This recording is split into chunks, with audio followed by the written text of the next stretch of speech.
In the name of the Father, the Son, the Holy Spirit, one God, Amen.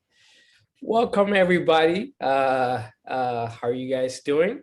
Hopefully, you guys celebrated this past weekend and had the feast of the Virgin Mary.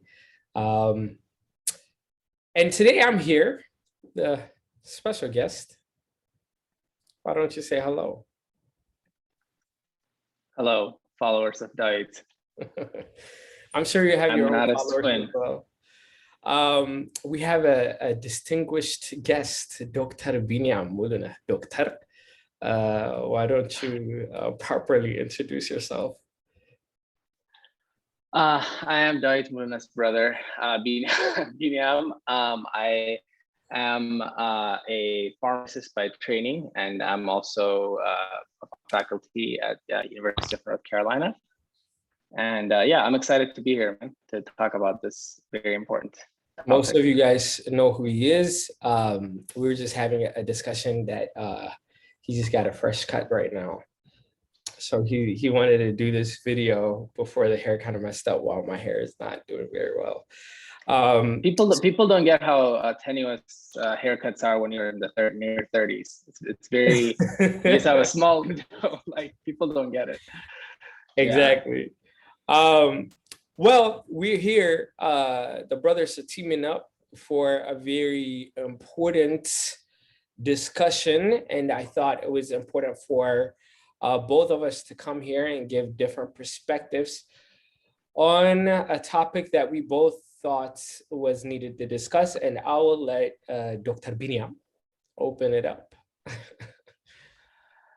I think so. The main reason why we're here today is to talk about the COVID situation that we have going on. Obviously, is very. It's been so long. It's been going on forever, and it seems like there were moments where there was like light at the end of the tunnel.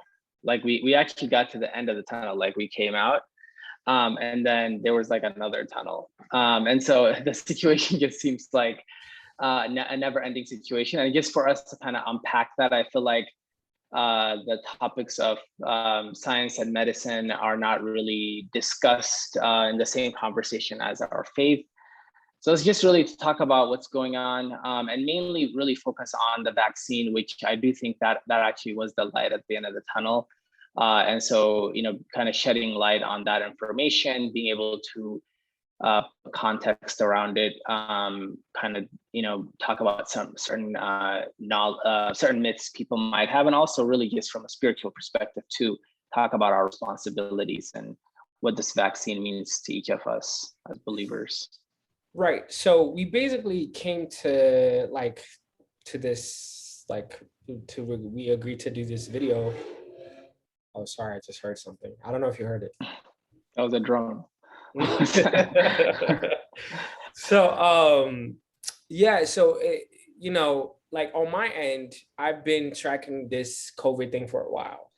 And I've been very disappointed at how we, from the Ethiopian community, but especially from the Ethiopian Orthodox Church, have responded to COVID, right? As like Ethiopian Orthodox followers, I should say, not the church, but as individuals who claim to be part of the church, how we've been responding to this COVID epidemic is not positive. And there's still some resistance. There's some pushback, especially within our community. So I've been kind of tracking that for a while.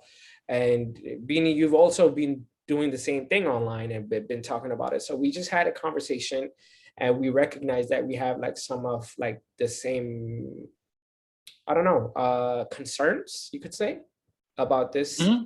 So we decided to do this video to raise awareness, one from the church's perspective, what does the church have to say about it?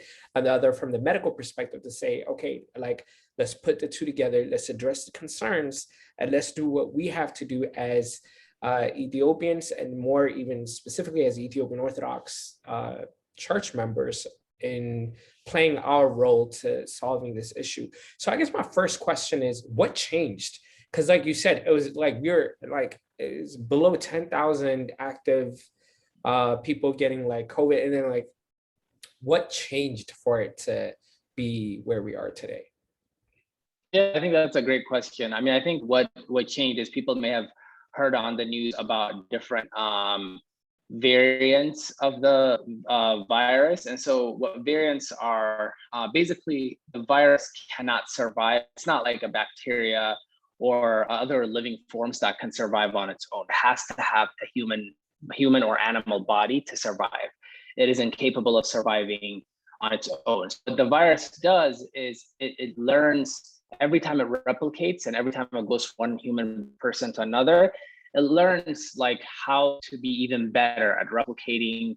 It learns the way the body tries to get rid of it, and it finds ways to kind of to kind of trick the body into taking it in or multiplying at a faster rate, or kind of bypassing the different immune protections that our body has, essentially. So the virus, it's really crazy, but the virus knows that if people are not able to transmit, the virus dies.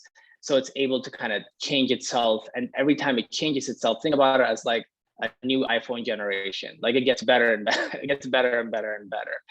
So the first one was like alpha, and that one, it's like the iPhone 1, right? Like it was very slow, and even though at the time, like that was last 2020, we were like all like quarantining, really scared. I mean, it really had to get with somebody like really close for like several minutes, breathing really heavily at each other for you to contract it. And then after that, there was like the beta and gamma, and now we're at this Delta variant. And what's unique about the Delta variant is that it is very, very, very, very good at you don't need a whole lot of virus, like the dose of the virus, if you will, doesn't have to be a lot.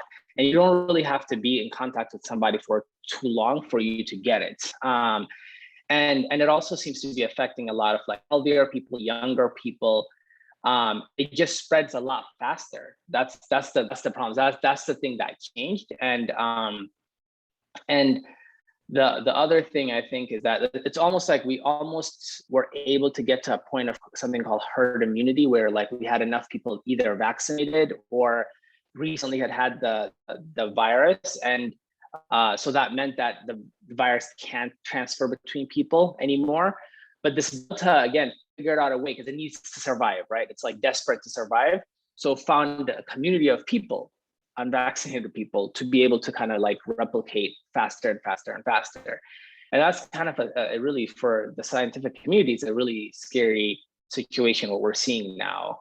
The rate of increase is something we haven't seen before. That's the problem. I guess a question that many people might be asking is, especially for people who are vaccinated, why should they care? Like, why should it be like, hey, I'm vaccinated, so what's the problem? If the people who are unvaccinated are getting sick, that's their fault.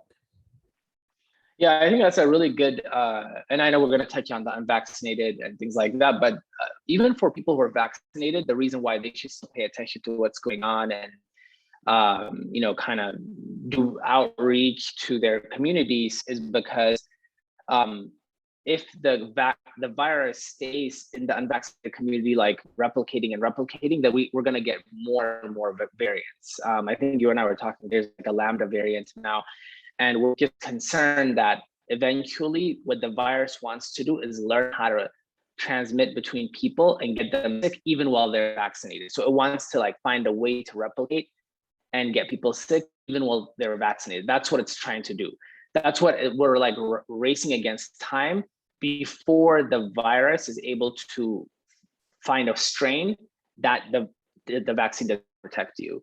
And so that can happen. And the only way to stop that is by getting people vaccinated and immune to the virus. And the other thing is, you were talking about, we talked about this before. You said that even the vaccination over a period of time starts getting weaker. Can you talk a little bit about that? Yeah, definitely. So essentially the way, a vaccine works is it trains our immune system, right? So you have like cells, like immune cells that are able to recognize the virus. If it does end up infecting you, it's able to recognize that virus and essentially destroy the virus so it doesn't cause you harm. And so those are called antibodies. And those antibodies, they're like the troops, if you will, like the military, like the frontline troops. And so they do decrease over time. And that's why people have said, like, you know, you might need a booster, or you might need to get this every year, so on and so forth. And so yes, the protection you have over time can decrease too, for sure. And the other thing, more than this, I think the other day when we were having a conversation about this, what really shocked me is there are people, even young folks, who do not qualify for vaccination because they may be sick, like cancer patients or stuff like that. And I think with the Delta, one of the things that changes is even people who are vaccinated can be carriers. So can you talk about the relationship between people who are unable to be vaccinated? And I think you were even talking about the death rate being higher for people who are sick within that community. So like if you would say something about that. Yeah, no, I think you bring up an excellent point. That's one thing that's actually really different from the Delta compared to the other variants, is that the Delta, vaccinated people can carry it, can receive it and transmit it at the same rate as unvaccinated people. They may not get as sick. Of course, we know that vaccinated people generally will have much milder symptoms of the disease, or asymptomatic, but they can spread the disease. They can definitely make the pandemic worse if they're not careful. So what's happening now is that vaccinated individuals who are going out into the world and mask free, like living it up, you know what I'm saying? Like those people are actually then giving to their younger siblings, their grandkids, their kids, members of the community who are just not able to be vaccinated. And it's not just kids. It is cancer patients, because cancer patients, certain ones, even if they get the vaccine, it doesn't, because the chemotherapy works by kind of like destroying your immune system.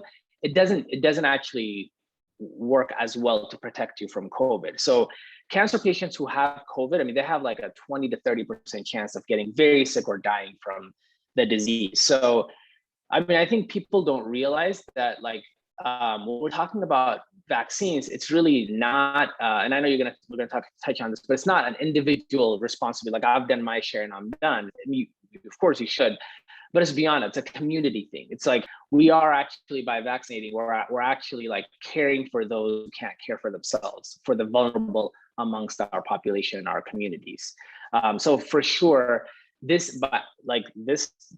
currently, we have the highest rate of kids who are hospitalized and kids who are dying from COVID than we ever had during the entire pandemic, for sure. So if you talk to any parent who's sending their kids to school, they're really, really scared, like what might happen. So yeah, and that's the part that I think for me definitely changed, right? Because it's not enough to say that I've been vaccinated. I think one of the things we said was this video is not for the unvaccinated only, but it's also for the vaccinated, to make sure that they go to the community and raise awareness, because it's now affecting people who are sick, who are unable to, even if they chose to get vaccinated, are at higher risk of being infected. And I think, in the early stages of COVID, there was this running joke like, oh, this thing doesn't, it doesn't affect Ethiopians. Actually, I don't know if you saw the world statistics, like Ethiopia's rate is actually going up. The death rate is going up because of, they think that the Delta is just reaching there. And I don't think there's any statistics that shows that Ethiopians are not carriers. There's been different theories as far as, various things affecting why Ethiopians weren't affected as much. And I don't know the statistics for Delta, but correct me if I'm wrong, I don't think that affects being a carrier. Does it? Well, so there are two things. One is initially people felt like the BCG vaccine, which is the protective against tetanus. If you're Habesha, born in Ethiopia, you got that big. Yeah, you got that. So people thought that all the protected. people born in Ethiopia are laughing. People who are not, they're like, what's going on What are you here? talking about? Y'all know. Y'all know You exactly. either know or you don't know. Yeah, Yeah, but like people that, so that vaccine, people feel like people not, yeah, felt, or they theorized that it protected you from COVID, actually. And so that people felt like, they looked at like places like India, where they still give that vaccine, and other parts of like Sub-Saharan Africa, and they felt like, oh, there's like a relationship between areas where they give the BCG vaccine and COVID rates initially, right? But then there were studies initially, I think some of the earlier studies came out of Israel actually, that showed that very clearly that BCG just does not affect it. And actually, in places like Ethiopia, initially it's just people just don't travel. I mean, if you look at these more cases outside, people just don't travel and mix as much. People stay with their own circles, which is actually a good thing. It's protective to stay in small circles. But the rest of the world is obviously very globalized. There's a lot of like travel and all of that, and that makes the risk worse. But now, like India is a case study of a place where initially people thought, oh, we have it under control. They completely disregarded all, kind of risk mitigation strategies, and then it got completely out of control. It's very tragic, and Ethiopia certainly will head there unless, there's awareness. But I'm also a little doubtful about like how the record, like, are people actually going to get tested? Do people have access to tests? Those are really, given what we know about the state of the health system, people just might be getting sick at home, right. Dying at home without any, yeah. I actually read a study that part of it was also there was an initial response because they were like, we just can't handle this. So in Africa, they responded a lot quicker before the virus came. And the other thing, the obvious, is that the average lifespan in Africa is a lot lower, so it's not affecting the elderly, at least in the initial stages, right? So with the alpha, that's going to change with the delta. So if that's happening in Ethiopia, like those of us who are here, we're not that safe. So if we said this much, I think like we spent a lot of time on this. Let's talk about the vaccination. What is this stuff? And today I think is a good day to talk about this because FDA formally approved it. And you could talk more about that. So what is the vaccine? Why was it approved so quickly? Is that normal? Why shouldn't I be worried about this? All that kind of stuff. Yeah, I think that's a really good question. And I do want to say that, clearly we all remember who was in the White House when it was when it was being worked on. So initially, like when I was hearing like, oh, there's gonna be a vaccine, I guarantee it. A lot of healthcare people were also skeptical, to be honest with you, because we know that on average it takes about like 10 to 17 years to kind of bring a drug to market. And so there's a well-known fact. There's like phase 1 studies, phase 2, phase 3, phase 4, and then there's a lot of regulatory approvals, FDA. I mean, it's a long process.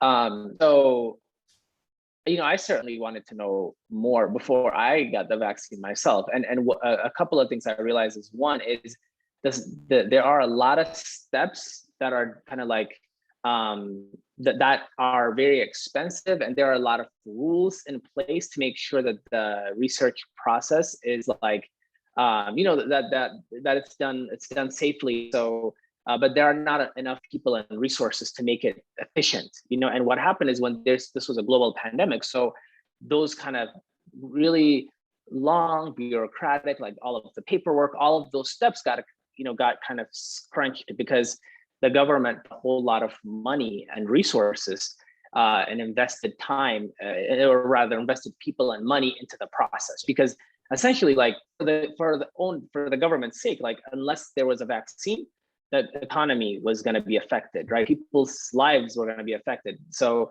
it was to the government's own interest to be able to kind of make this process faster. And I think it's been a learning experience for all of us to say, like, this can be done.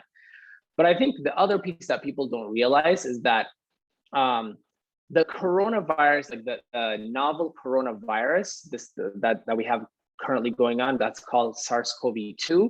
It's not the first coronavirus, right? There have been other coronaviruses before it, right? There was the SARS virus in 2002. There was the MERS virus in 2012 or 2013. these viruses, they're like cousins of each other. So scientists starting from SARS, like 2002, they knew if there was another virus, there would be like a total chaos. And so they have been studying they've been like sequencing it, like looking at the structure, how can we develop a vaccine? And they've been preparing for a vaccine. And so when they heard that this was going on, like in, like fall of 2019, like they were like, oh, we got to get going. And there were like different kind of labs in like the NIH and University of Austin, like different places. They came together and they were like, we got to make this happen. But they kind of knew that something like this was going to happen. There have been papers written about like coronavirus, like if it comes back again, how it might be stronger, that coronaviruses have been coming more and more recently from animals to humans, and how the risks for that, like those things have been written about. So if you think about it, like they've been working on this vaccine starting 2002, like they've been thinking about it, and it's just all they had to was readjust like for the exact type. But coronavirus is not new. Like that's the thing people have to remember. This is not like a brand new virus that no one has ever seen before. Yeah, Does that make sense? Yeah, it actually makes a lot of sense, and I'm not sure if I'm able to share this, but I will. And if I get in trouble, I'll fix it later on. Your wife shared with me that when she first heard about like COVID, like for us, for the layman, you're like, COVID, it's like, who's that? Like you're like, oh my gosh, And then I think like for somebody in the health, background, they hear COVID, they hear a cough, like it's like just another cold or flu or whatever. Coronavirus. When they hear coronavirus. Yeah, Yes. coronavirus. Yeah, sorry, yeah, coronavirus. Yeah. So yeah. it's like I think even I was the one telling you at the time.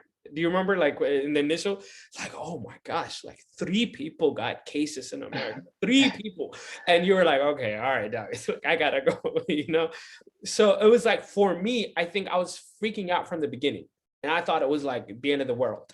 But I think you bring up a good point, because a lot of the pushback is about how could people do this overnight, right? But if it's not that like I guess new in the sense of like it's just like an evolution of something that already existed before, that means some stuff was already in the pipeline. So I think like people can relax. And then if you want to say something about the FDA approving it and what that really means for us now. Yeah, so the FDA has different kind of laws or rules, if you will, about its approval. There are different stages, right? So what's the FDA? So the FDA, the Food Drug Administration, that is kind of the governing body for all foods and drugs. So they have oversight about all of those things. It doesn't have oversight over vitamins and supplements, which people take readily all the time. So just to let you know, they do not, there's no oversight for those things, just a little minor tangent there. But foods and drugs, so the vaccine falls under the drug falls under the purview of the FDA. So the FDA has obviously committees of different experts, infectious disease, for infectious disease drugs, oncology, cardiovascular, whatever. They have different committees, people who are like national experts in this area who review the data, they review the literature, right? So the COVID, and there are more than 3, but 3 major classifications as far as approvals. There's the full approval, which is what happened today. And so that means that like, this is a fully approved, 100% like FDA approved. Before that, there was the EUA, which is the emergency use authorization, which does not mean like, I don't like it when people say, oh, it was not approved, or people kept making it sound like it was experimental. It was approved. FDA had reviewed it and they said, this can be used, but it didn't meet their full criteria, because it has to be studied in pregnant patients for it to be considered full, in children, and for like different populations. Like there's kind of very stringent criteria for full. Okay, so and I work in cancer. There's like this whole accelerated approval for cancer patients, for example, where they can have access to it. But again, it doesn't get full until it's been studied in like women and the younger patients and all of like the whole older patients, so on and so forth. Anyway, for people who've been concerned that this was not fully approved, today it was fully approved, as you said. So hopefully that can be. Exactly, exactly. One thing that They I could want to run. say, that I want to say is, if you remember when we were in Ethiopia, I don't know, like 10 years ago, and we were going by, and then I think Dad was like, hey, "Look at that, yes, hate Anwit," or something. Do you remember that? Like, yes, hate Anwit, Maybe yes, hate Anwit, Bole or something. It was like a near movie. Bole. Yeah, Oh, yeah, oh yeah, yeah, yeah. yeah. It was a movie theater, and then like, so apparently, like, when the movie theater first came to Addis, people just couldn't understand what was happening. So it was simple to say, yes, you know, like Mm, it's the devil's mm, house, right? Like, because you mm. don't understand it. I remember, now I'm really telling you like my age, but when computers came out, I remember learning like this is 666. And like there was like, I Oh remember my gosh, reading yeah. something about like based on how the computer was. Each of letters, Yeah, yeah, exactly. and the Yeah, it's like letters, yeah, yeah. 666. I Mm, heard a story, don't quote me on this, of like when AIDS first came out, physicians were going into like villages to educate the community about AIDS. And after educating the community, the people would be like, "You're AIDS. Like you're AIDS, you're the virus." And like they would attack the people, right? And all of this stuff tells you that I think it's common for human beings to be scared of something when it first comes out. So first of all, I want to say I understand. I understand, right? So after saying that, though, I think we've had time for the recoil. We did that. Like we had time. That was like in December, right? So we had time to be scared. We had time to like ask, is this 666? Is this what the book of Revelation is talking about? Is this what the Bible is addressing? Is this the end of times? We had time to do that. And I will say, just in about every single, I don't know, 10, 15 years, it's the end of the world, right? Like if you study history, like there's been situations after situations where they swore up and down it was going to be the the end. rapture, remember the rapture? Yeah, exactly. So like I mean it happens all the time, right? So like at the end of the first millennium, it was like, okay, it's the end of the world. In Ethiopia in 16th century or 15th century, whatever, Zodiacal spirit, there was like a conversation, it's gonna be the end of the world. Like there's always gonna be the end. This is really it. And this is what it is. And now when we look back in history, we laugh, right? Oh, those fools, they thought computer was 666, this is fun.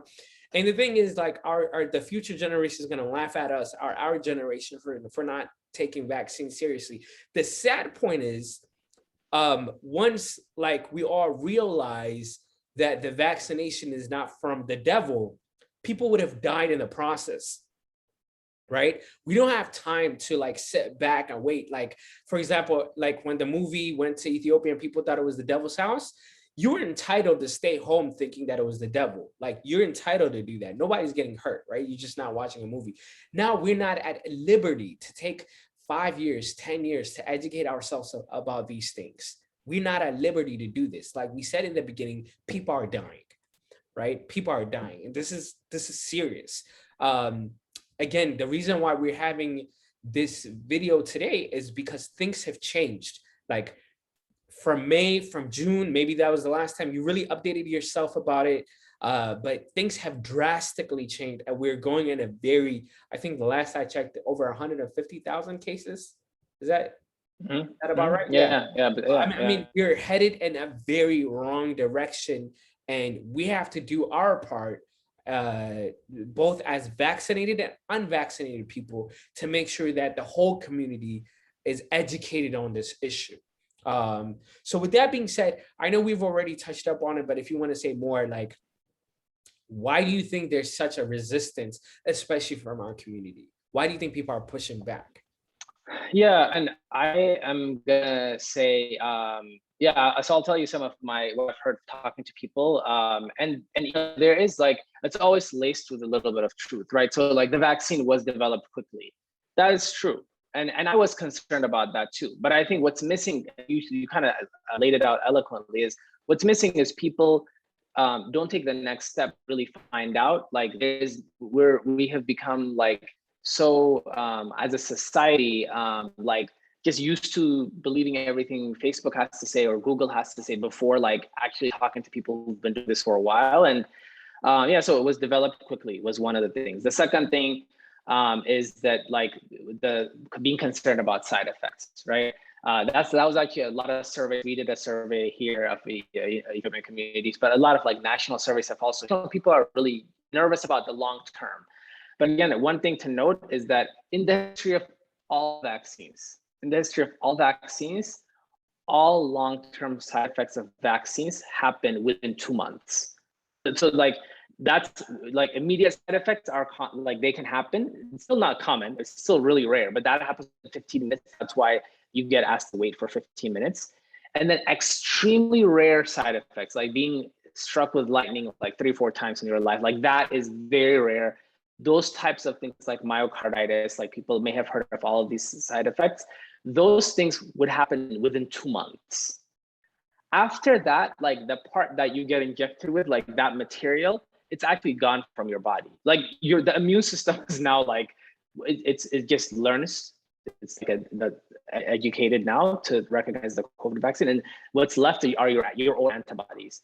The part of the vaccine is not there anymore, right? So that's why within 2 months, from all of the clinical trials, from the hundreds of millions of people that are vaccinated, we already know what's going to happen. Within 2 months, we already know. And to be honest with you, like just if we look at like a side effects like myocarditis, which is like inflammation of the heart, the chances of that happening, for example, are like 50 in a million, right? Out of a million people, 50 might have this side effect. Whereas if you get coronavirus, the chances of getting myocarditis, the same inflammation of the heart, is like 3,000 in a million, right? So it's like, it's so much more. Like the side effects that we're scared about, clots and this and that, like it's much, much, much more with coronavirus, because we know about the symptoms everybody knows about. There are a lot of really scary symptoms from coronavirus that are still uncommon, but they're much more common. Not to mention death. Not to mention death, yeah, but much, much more common than from the vaccine itself. Third thing is one thing I guess I'll say, like in general, like mistrust of the healthcare system and like the greediness of pharmaceutical companies. And I will again, I will disclose that my pharmaceutical company, but I will admit, right, there is greed in the pharmaceutical company. That is a fact. That is we have to like admit that. And our healthcare system, honestly, especially when we look at like, you know, Black people and Native Americans and other marginalized communities, like the history is not good. Okay, it's not good. Like there have been a lot of wrong things done on the bodies of Black and Indigenous people. That's how we got a lot of progress in the medical community. But a lot of those studies were withholding care from people, right? People say like, it was like taking like treatment and seeing what happens. But now people are like, they've realized that what's happening is wrong, and people like myself and others are like in the field trying to make it better for our communities. So it's really a slap in the face. Like we've been there for like a decade or more, studying this, trying to make things accessible for people, like it's free, completely free, completely. So when people are like, oh, I don't trust you. And it's like a slap in the face, because we're like saying like, I'm here trying to help you because I don't want you to be another statistic, you know? And so I think that's the other thing, is like the trust issue. And, you know, that's something that's going to come with time, I guess, but we don't have a lot of time. So that's why, you know, we have to do whatever it takes to get in the communities and make things accessible. And ultimately, like what I say is like, if people have questions, they should ask. They shouldn't just rely on Google. They shouldn't have, you know, just to sit, you know, over with somebody who doesn't know. Like they should talk it over with somebody who they trust in the medical community. No, I think you're right. And I think especially within the Ethiopian community, there's this false idea of saying, you know, oh, I'll just like pray and like everything will be handled.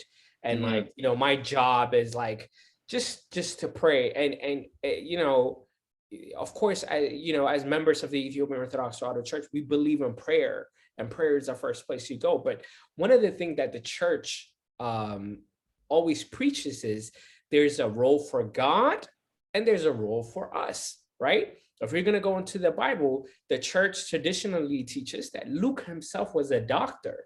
So, you know, the idea of physicians, the idea of going to somewhere for help is something that is that the Bible and the church kind of helps and motivates. One story that always sticks out to me is in the Gospel of John, chapter 5, where you have the man who's in bed for 38 years. Most of the time, we talk about the man who's healed, of course, after 38 years of disease, but we never talk about the other people who are going to the pool of water, the tzabel, and being healed.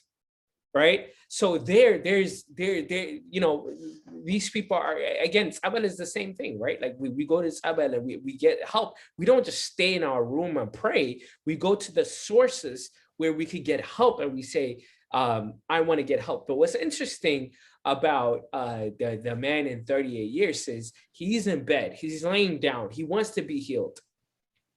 And then our Lord and our Savior Jesus Christ comes, and the first thing he says is, do you want to be healed? Do you want to be healed? So that's what God is asking us right now. Like, how bad do you want it? Right? So how bad, so you've been begging me, you've been asking, you've been praying to me, you've been saying, okay, I want to be healed, this COVID thing, like, what is this thing that God has brought upon us, this wrath and stuff? And God says, okay, like, do you want to be healed? Do you want to be healed? And the man said, yes. So he said, stand up, and take your bed and go. He didn't say you're healed. No. There's still a role for you to be healed. You see? It's not done. The healing process, like, this is my will that you're going to be healed. This is my will. But now you still have to do your part. You see? So now it is literally, it's not just a slap on your face, but it's a slap to God. It's a slap to God, because we've prayed about COVID. We've asked God, like, bring down your mercy, bring down your mercy. And God says, my mercy is in the name of the vaccines, right? So take them. And when God is giving us solutions, I think it is turning our back on it and not accepting his mercy, not accepting the fact that he wants to heal us. He's giving us a chance. Again, I don't doubt that as a society, we will move past this. I think there will be days where we're going to sit down with our children and tell them about it. I mean, that's going to happen. I really believe that. But it shouldn't happen at the cost of losing many, many people, like people dying. I mean, this is, for Christians, this should really bother us. This is why I keep saying this is not a question about the unvaccinated. This is a question about the vaccinated as well. What is our role to raise awareness in our community, especially the Ethiopian community, when there's so much resistance to it? And it's almost, people are brushing it off and not taking it serious. I want to take this time to call up on all of you Ethiopian Orthodox followers, especially the youth group, in whatever state that you're in, whatever city that you're in, to go to your local parish churches and start raising awareness. Let the clergy start hosting events to educate the people in that community. This is a call for all Ethiopian Orthodox followers and non-Ethiopian Orthodox followers as well, to start getting active. Whether if you're unvaccinated, get vaccinated, right? I mean, like that's not even the conversation I want to have at this late in the game. This is not even about, oh, please get vaccinated, like you need it for your health. This is a larger call for Christians, and we as the church should be taking the leading role in this initiative, right? And I don't know if you want to add more on that, but.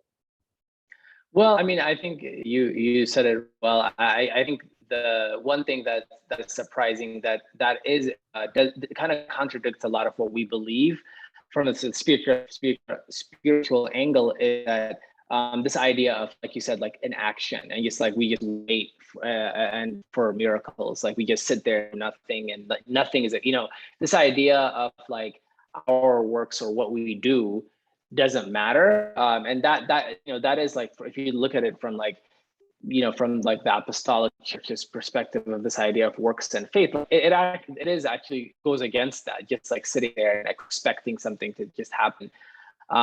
is it's surprising. And actually, like one thing that I also didn't much about, and I know it's not, it's written in some of like the other kind of traditional books about how Noah received like medicines, like a different kind of medicines were revealed to him. And so like this idea of like medicines and health, it is strongly correlated and strongly like linked to even ancient times, like in our faith. So I guess I don't know where it came from. I don't know if you have any thoughts about like, I'm just curious for myself, like where did this idea of like being anti-medicine and anti-health come, like where did that, I mean, is that recent, or is that, is it, I'm I think just it's when, traditional medicine especially in Ethiopia, got separated from like what we think of medicine now, right? So of course our Western church type of medicine?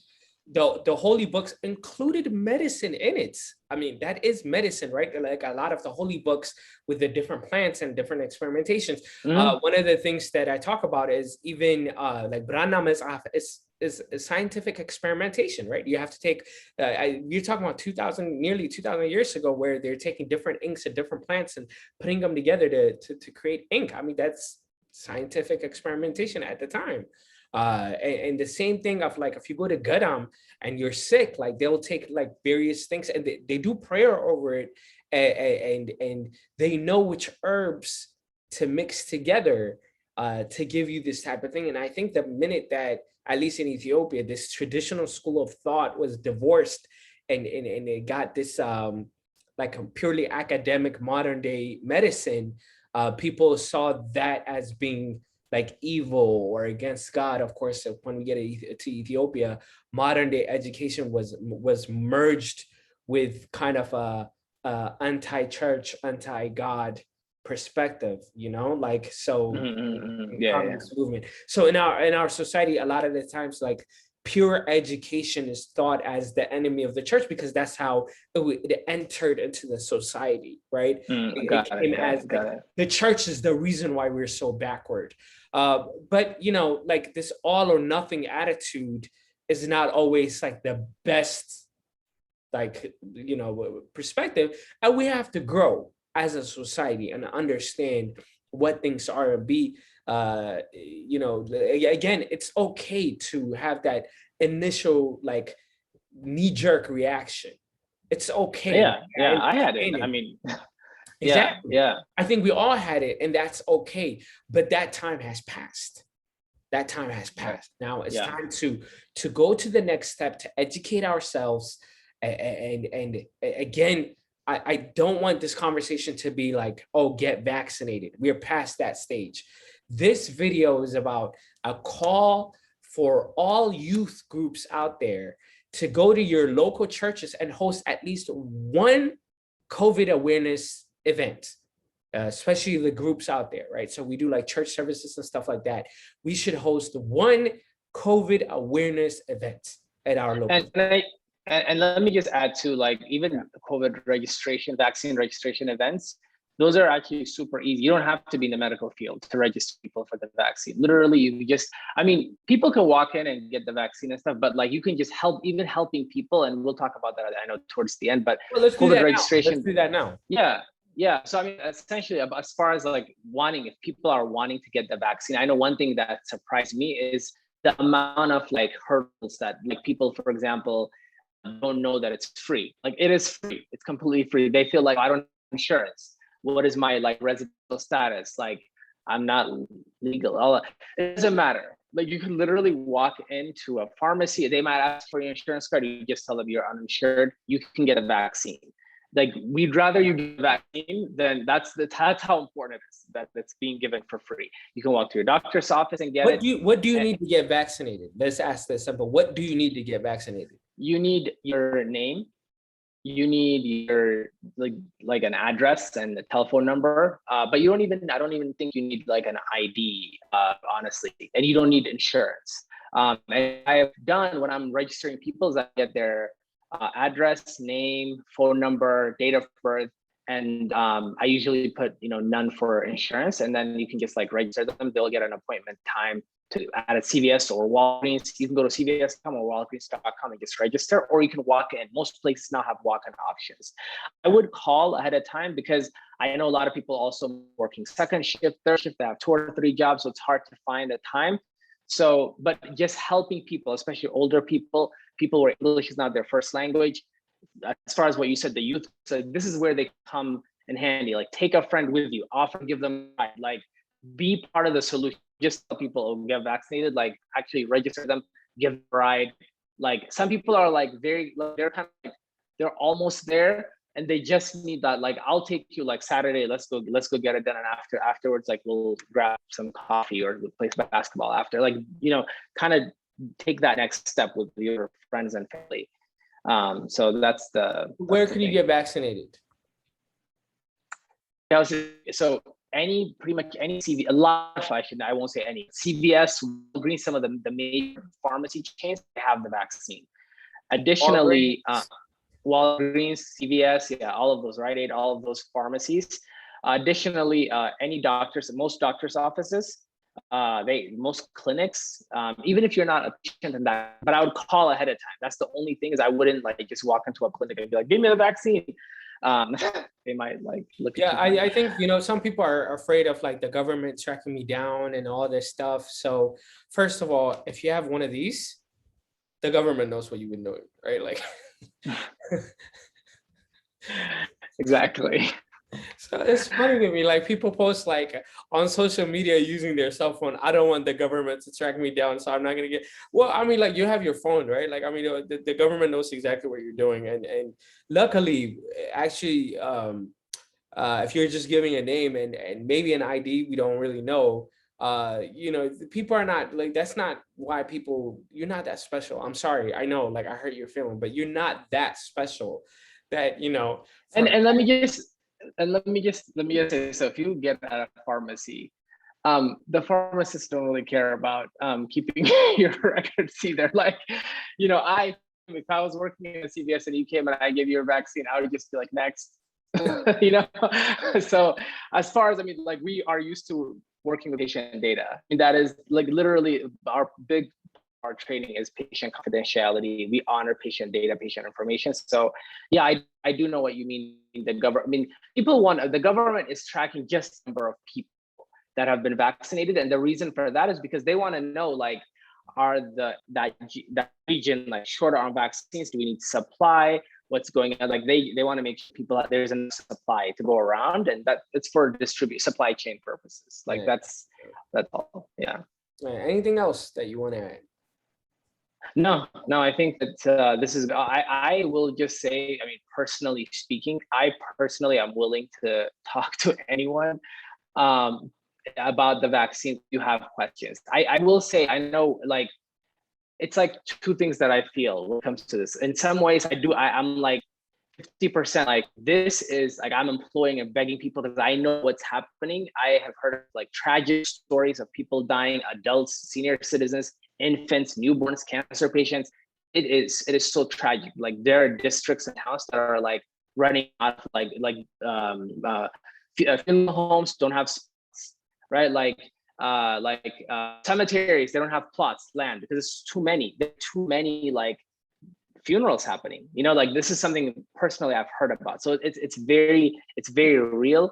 The other thing is, like, even if you live, like, there's this thing called long COVID syndrome, where it's like people have like mental health issues and fatigue. They just like never recover. And that's kind of the new wave of things we realize, is that people are living, but their quality of life is significantly changed. So I've personally heard of reports of people telling me, like, who had COVID, young people in their early 30s, that they're still fighting it off after months and months of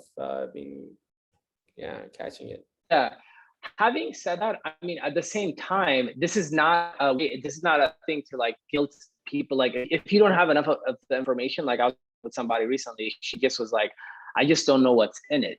And I was like, I almost like yelled and screamed, but I had to calm myself down and tell her, well, I'll tell you what's in it. I happen to know, so I want to talk to you. It's not a mystery, right? Never, like when I was thinking, like, people, you don't say like, oh, I don't know what's in Doro, so I'm not gonna eat it. You can literally find out what's in it.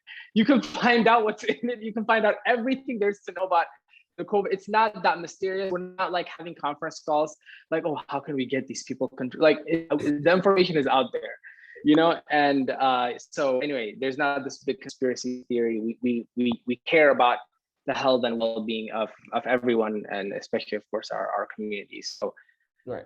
yeah, thank you for like doing this, like inviting me and for us I to talk think about we this. all have a responsibility. Thank you for coming out. And again, I just want to, this is a call for both the vaccinated and unvaccinated people to raise awareness in your community. This is not a call for people to get vaccinated. We're past that stage. We're past that stage. What this is about is go into your communities, raise awareness, tell the church members to start hosting services for people, awareness, to raise awareness in the community. And I think it begins with us, the youth, right? Like where we get people to talk about it. And I would like to see our community being the leading folks, the leading community in this. So others could even mimic us. Other communities could say, how did the Ethiopians do so well in this area? How could we mimic? We should be an example for others, as the Bible tells us. So we have to take leadership in this role. Let's take it seriously. Again, we're headed in a very, very wrong direction. If you guys haven't seen the statistics, I urge you to do so. I think back in May, we were below 10,000 active cases per day. Yeah, and now we're up to 150,000. It's not just that. By the way, one other thing is that the people who are most impacted are people who look like us. It's Black people, it's immigrants, it's people who are poor, low socioeconomic status. It's unfortunate to me that people don't realize that like they are being held behind even more. If they thought that they were behind in life, this is gonna hold them back even more. So yeah. These guys get vaccinated, let the people know. And thank you. I hope you guys learned something. Let us know if you want more conversations. I think, Beanie, you've agreed to do more of these type of things. And yeah, absolutely. People can call, you can put my number. Like they can text me. I am more than happy to have conversations with people. If you have questions, please reach out. There's really not a whole lot of excuses to at least not reach out and ask your questions. So perfect. Thank you so much. And right. Thank you. hopefully things change around. All right. All right. You need it.